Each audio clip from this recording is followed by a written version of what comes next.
இந்த போராட்டமானது வடக்கு மாகாணத்தில் இருக்கக்கூடிய ஒரு பகுதியினருக்கு எதிராக மட்டுமே மேற்கொள்ளப்படுகின்ற போராட்டம் ஒட்டுமொத்த நிறைவேற்றுத்தர நிர்வாக அதிகாரிகளுக்கு எதிரான போராட்டமாக இந்த இடத்திலேயும் யாருமே பதிவு செய்ய வேண்டாம்.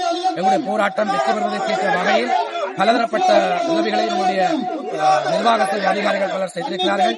இன்றைக்குமே மன்னிக்க முடியாத, மறைக்க முடியாத ஒரு கருமொழியாக வடக்கு மாகாண சபையில் நடைபெற்ற இந்த சம்பாசனை அமைந்திருக்கிறது.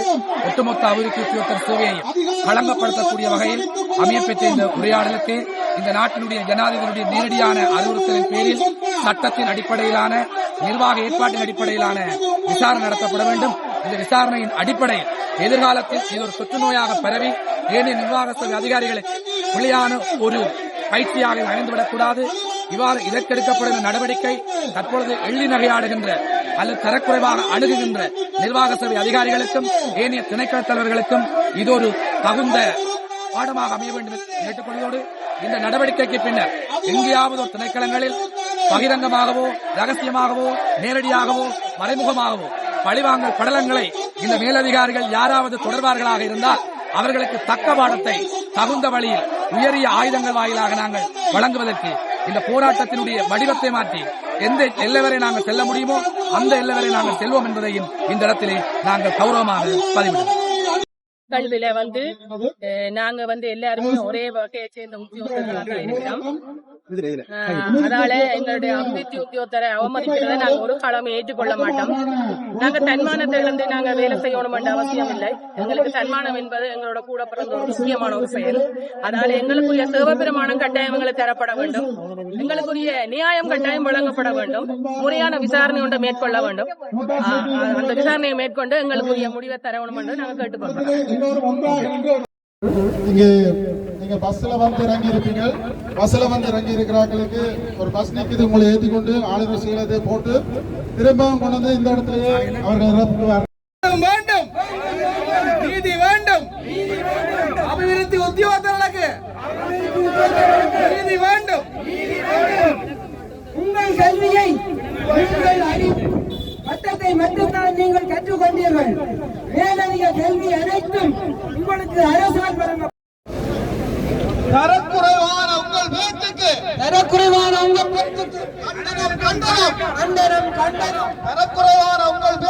தரக்குறைவான அளவில் நாங்கள் ஆளுநர் செயலகத்துக்கு செல்ல இருப்பதால் 9:30 நாங்கள் இங்கிருந்து புறப்படுவதற்கு ஆயத்தமாகுமாறு தயவுடன் கேட்டுக்கொள்கின்றோம். அனைவருமே ஆளுநர் செயலகத்துக்கு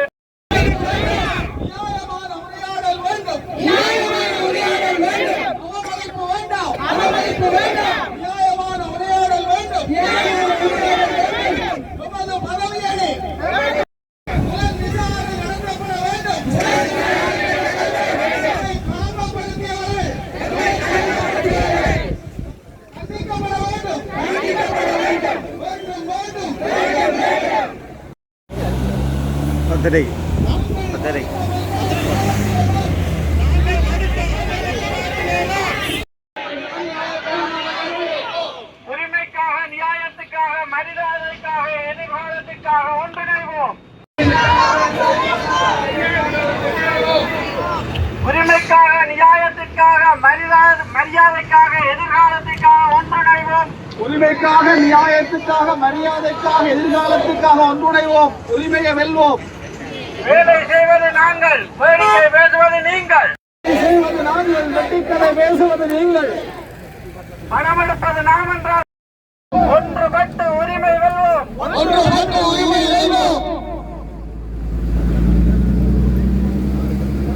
We do the work. We do the work. We do the work. We do the work. You just talk nonsense. Nonsense. புலன் விசாரணை வேண்டும். நம்மை களங்கப்படுத்திய நிறைவேற்று உத்தியோகத்தர்களுக்கு எதிராக புலன் விசாரணை நடத்தப்பட்டு தண்டனை வழங்கப்பட வேண்டும். வேண்டும் வேண்டும். நீதி வேண்டும். உத்தியோகத்தர் உரிமை வெல்ல பேச்சை பொருளாதார சிஸ்டமான நிலையில முதல் கொண்டு வரணும். பொருளாதார சிஸ்டமான எங்களுக்கு சம்பள பிரச்சனைகள் எல்லாம் சர்வீஸ் மீன் சர்வீஸ் மீன் வரணும்ட்டா அப்ப பொருளாதார ரீதியில நாடு ஒரு நம்பிக்கையை பெறணும். இன்றைக்கு அந்த நம்பிக்கையை பெற்றிருக்கிறோம். அதுக்கு பிறகு அட்மினிஸ்ட்ரேஷன்ல பிரச்சனையை நிவர்த்தி செய்ய வேண்டிய தேவை இருக்குது. நாங்க அதை விட்டுட்டு இறங்கி இருந்த எங்க நாடு அரசாங்கம் முகம் கொள்றது பெரிய சவால். நீங்க நிக்க மாட்டீங்க, அவ்வளவுக்கு சவாலை எதிர்கொண்டு இருக்கீங்க. அப்ப அந்த சவாலை உடைக்கணும்டா முதல்ல மக்கள் நம்பிக்கையை பெறணும். மக்கள நம்பிக்கையை பெறாம கீழ்மட்டத்தில் இறங்கி பிரச்சனையை தீர்க்கணும். பணம் இல்லாம இதை நிவர்த்தி செய்யலாது. அப்ப அட்மினிஸ்ட்ரேஷன் அவங்களோட டெவலப்மெண்ட் பிரச்சனைகள் வரையறுக்கப்பட வேண்டிய தேவை இருக்கிறது. டெவலப்மெண்ட் ஆபீசர் என்ன வேலையென்று வரைய இருக்கு.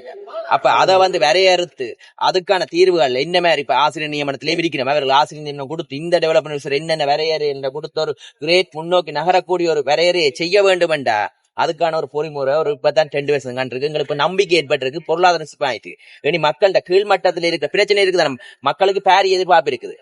என்பிபியை கொண்டு பேரி எதிர்பார்ப்பு இருக்குது.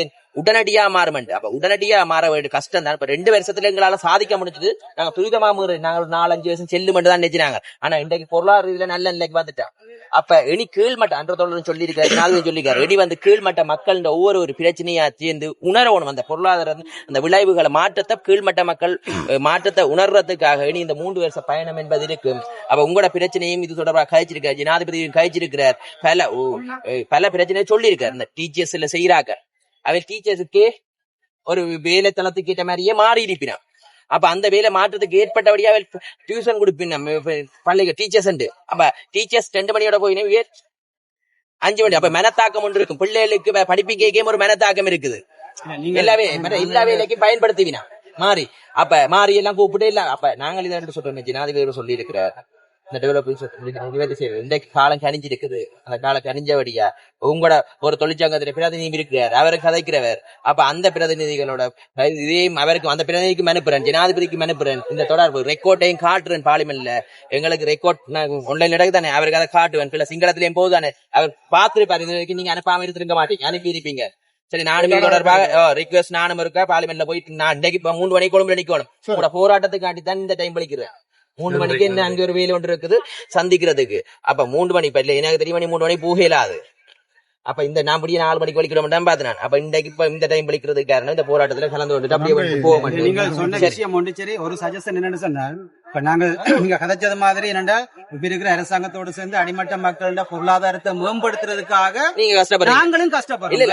அப்ப இப்படியான சில திட்டமிடப்பட்டதோ அல்லது அது தொடர்பான அறிவில்லாமல் செயற்படுகின்ற சில விஷயங்கள் எங்களை மனதியா பாதிக்க இந்த அபிவிருத்தி இன்னும் பின்னுக்கு போறதுக்கான வாய்ப்பு இருக்கு. இந்த விடயங்கள் தொடர்பாக மிக கணிசமான காத்திரமான நடவடிக்கை அரசு அதிகாரி உயர்மட்டத்திலே உணர்வோம். உங்களோட பிரச்சனைய எந்த பிரச்சனை இந்த இடத்துல அவையில் இருந்தா அவன் மனம் எப்படி அந்த உணர்வு தன்மையை ஒரு மனுஷனும் பெருற பட்சத்துல அவங்களுக்கு நீதி கிடைக்கும். எஜுகேஷனை கேள்வியாக்கணும்டா இப்ப படிச்ச அதே யூனிவர்சிட்டியில தான் நாங்களும் படிச்சு வந்து நாங்க விளங்குதானே. அப்ப இதுல ஒரு வித்தியாசம் ஒன்றுமே இல்ல. அவையின் அடிப்படையில இருக்கிற உலர் ரீதியான பிரச்சனை தான் இது. நாங்களோ மன ரீதியான பிரச்சனை அதற்கு ஒரு சரியான ஒரு சொல்யூஷன் ஒன்று நீங்கள் எடுக்க வேணும். இப்ப நாங்கள் அரசாங்கத்தை நம்பி இருக்கிறோம். அபிவிருத்தி உத்தியோகத்தினுடைய மனம் பாதிக்கப்படுது என்று சொன்னால் கட்டாயம் அபிவிருத்தியை பாதிக்கும். ஏனென்றா அடிமட்ட மக்களோடு வேலை செய்யற அந்த தார்மீக பொறுப்பையும் கடமை நாங்க தான் நிறைவேற்றோம். குளிர்விக்கப்பட்ட தீர்மானங்களை சூட்டிலா கொண்டு போய் செய்யறார்கள் நாங்கள் தான். ரைட். அப்ப இந்த நிலைமையை நீங்க கட்டாயமா எடுத்து சொல்லுங்க. கௌரவ ஜனாதிபதி நாங்கள் எதிர்பார்க்கிறபடியும் இதுக்கான சரியான சொல்யூஷன் ஒன்று வேணும். ரைட்.